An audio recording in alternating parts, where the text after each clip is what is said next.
Hello students, स्वागत है आप सभी का आपके अपने YouTube channel English with Ranjan sir पे। तो आज हम लेकर हाजिर हैं आपके लिए second one idiom phrases which I started 3 days और 4 days एगो। तो वहां पर हमने देखा था 25 idiom phrases which will help you and I hope कि आप लोगों ने उसको बहुत अच्छे से पढ़ा होगा। अगर आप इंग्लिश बोलना या लिखना बहुत बेहतरीन तरीके से चाहते हैं, यानी अगर आप अपने लैंग्वेज को ब्यूटीफाई करना चाहते हैं, तो ब्यूटीफाई करने के लिए इन फ्रेजेस का आपके लैंग्वेज में यूज होना बहुत जरूरी है।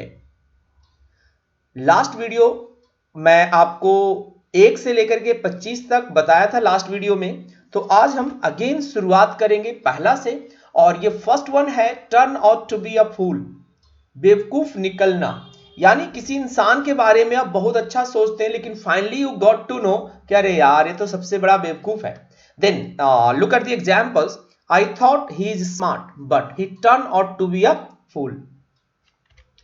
कहने का अर्थ हुआ कि मैंने सोचा या मैं सोचा था कि वह होशियार है, लेकिन वह मूर्ख निकला या बेवकूफ निकला।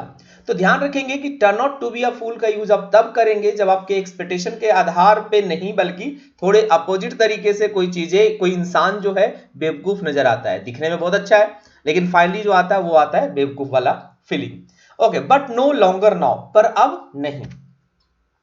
आई use to believe him but no longer now.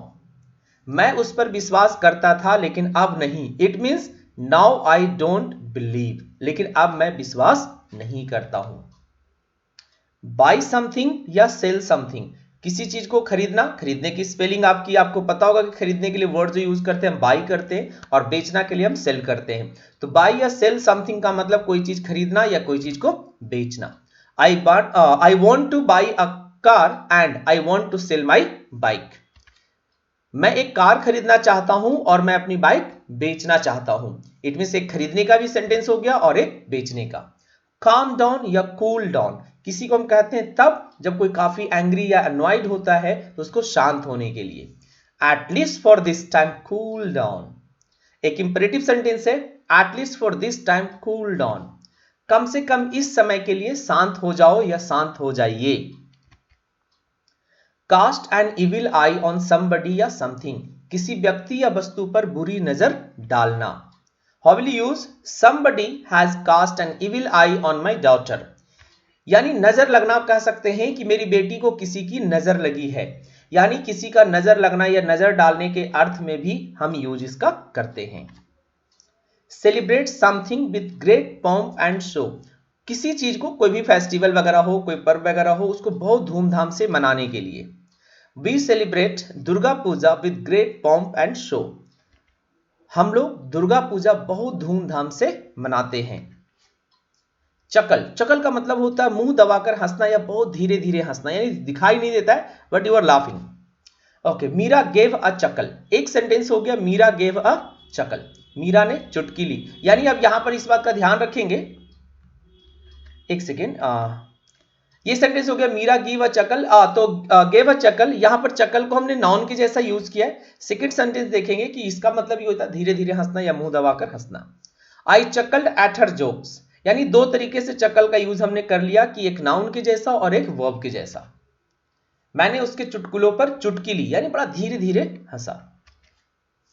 Come across failure या गेट फेल्यूर, ठीक है। कम अक्रॉस का मतलब भी होता है अचानक से किसी चीज का मिलना, एंड गेट फेल्यूर्स कह सकते हैं। Everyone has to come across failure some time or other, हर किसी को कभी ना कभी असफलता का सामना करना ही पड़ता है। आई होप ये चीजें सबके लाइफ में होती है, एक फेल्यूर तो सबके लाइफ में आता ही है। कम फ्रॉम प्लेस, अगर कम फ्रॉम प्लेस कहने का मतलब प्लेस का तो कोई जगह का आप नाम लिखेंगे। I can't tell you where the noise is coming from, can you? अब मुझे नहीं पता कि नॉइज किस जगह से आ रही है, क्या तुम्हें पता है, क्या तुम जानते हो? तो मैं हिंदी में ऐसे करते कि मैं नहीं बता सकता शोर कहां से आ रहा है ना।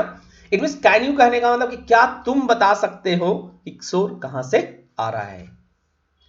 कम टू प्लेस, अगर किसी जगह पे टू लगाते हैं आप तो उसका मतलब होता है किसी जगह पर आना, कहीं आना। Like she is coming to Delhi today, वह आज दिल्ली आ रही है। Come what may, no matter what, loss, toss or cross, and come rain or shine. इन सभी फ्रेजेस का मतलब चाहे जो भी हो जाए है। मैंने एक फ्रेज से आपको सेंटेंस बनाया है, मैं चाहूंगा कि और बचे हुए सेंटेंस फ्रेज का यूज करके आप सेंटेंस बना करके कमेंट बॉक्स में जरूर करें। कम व्हाट में आई विल मैरी यू, कुछ भी हो जाए मैं शादी तुम्ही से करूंगा या मैं तुमसे शादी कर लूंगा, यानी जो भी होना है हो जाए, धरती इधर की उधर हो जाए, मैं शादी तुम्ही से करूंगा। Commit a theft, commit suicide या कमिट अ मर्डर, चोरी करना, सुसाइड करना, मर्डर करने के अर्थ में। He has committed a theft in our society, उसने हमारे सोसाइटी में चोरी की है, यानी वह मान लो जानने पहचानने वाला हो और आप करो यार मेरी सोसाइटी में आकर के उसने चोरी करी है। Okay, she committed suicide last year for no reason. इसमें आपको दो चीज जानने को मिलेगा, एक फॉर नो रीजन भी आपका एक फ्रेज है। फॉर नो रीजन का मतलब होता है बिना किसी मतलब के, बिना किसी कारण के। उसने पिछले साल बिना किसी कारण के आत्महत्या कर ली थी। कंसीडर समबडी अ फूल, अब किसी को मूर्ख समझना। I don't consider him a fool but he always behaves like that, मैं उसे मूर्ख नहीं मानता लेकिन वह हमेशा ऐसा ही व्यवहार करता है, यानी मूर्खों जैसा व्यवहार करता है। कंसल्ट समबडी, किसी से मिलकर सलाह लेना, यानी इसमें दोनों सेंस आप कह सकते हो कि मिलना और सलाह लेना।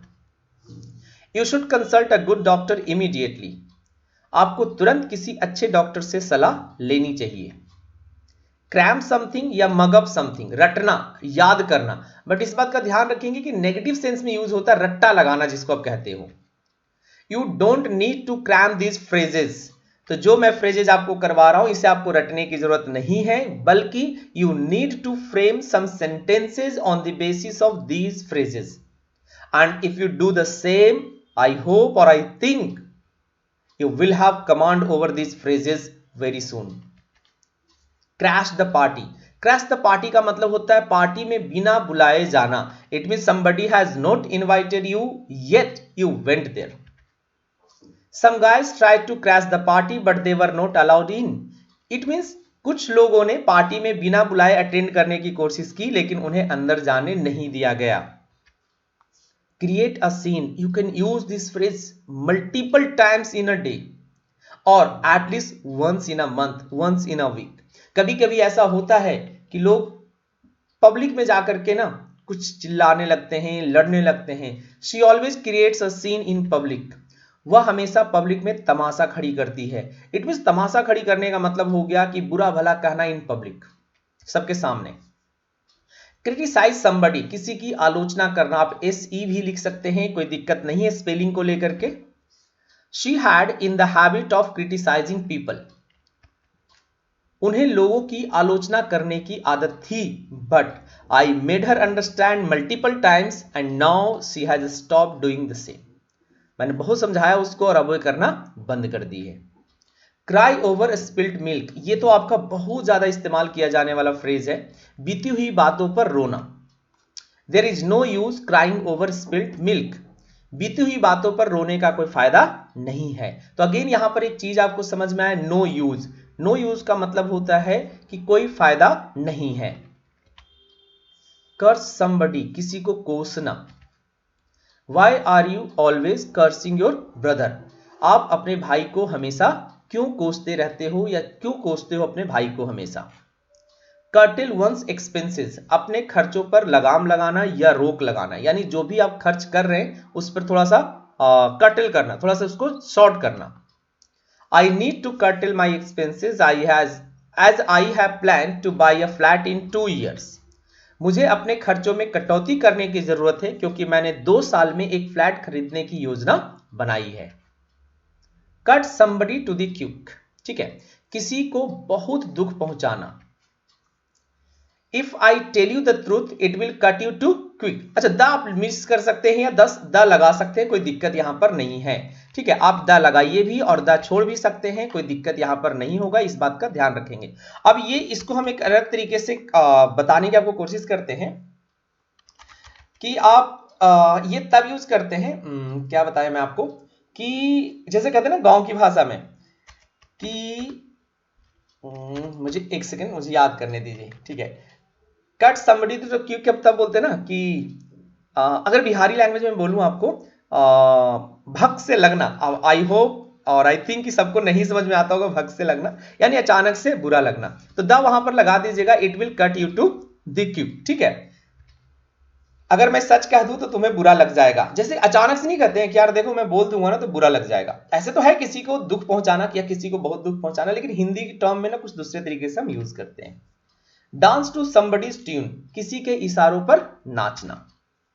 ही dances to his wife's tune, या इसको ऑफ के साथ भी आप यूज कर सकते हो, he dances to the tunes of his wife, यानी दोनों तरीके से आप यूज इसका कर सकते हैं।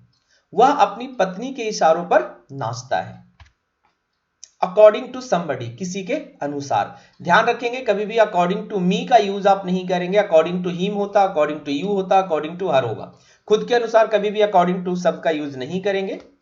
Nothing happens well according to you, कुछ भी तुम्हारे अनुसार अच्छा नहीं होता, यानी जब भी कोई चीज होती है तो आपके अनुसार तो अच्छा कभी होता ही नहीं है। डील विद समबडी या टैकल समबडी, अब समथिंग का भी यूज कर सकते हैं, ठीक है, किसी चीज के साथ भी, मतलब किसी व्यक्ति से या किसी वस्तु से निपटना। I know how to deal with such difficult problems, मुझे पता है ऐसी कठिन समस्याओं से कैसे निपटना है, ठीक है, मुझे पता है कि ऐसी कठिन समस्याओं से कैसे निपटना है। तो यहां तक था 1 से लेकर के अगेन 25 तक, और आई होप आप सभी लोग वीडियो को ज्यादा से ज्यादा शेयर करेंगे एंड जरूर बताएंगे कि इस तरह के फ्रेजेस आप सीखने के बाद कितना ज्यादा इस्तेमाल करते हैं। आई होप वीडियो अच्छा लगा होगा तो इसको शेयर करिए, चैनल सब्सक्राइब नहीं किए तो जल्दी से सब्सक्राइब कीजिए और अपने दोस्तों तक जरूर पहुंचाइए। धन्यवाद सभी का।